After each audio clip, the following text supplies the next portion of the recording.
Okay, nandito tayo ngayon sa Batarasa Port. Ayan o, Batarasa Port Authority. Ikotin natin to. Ayun, meron silang pinya na kalahati. Napakalinis ng pier nila dito. Ayan, ang ganda. Tsaka andito din yung mosque. Ayan, under renovation. Ang ganda ng lugar. Ayan.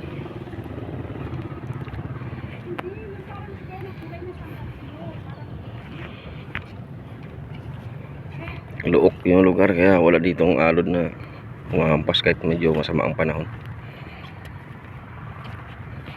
Ayun yung pinaka port talaga nila. Ganda. Okay, may nagpipicture oh.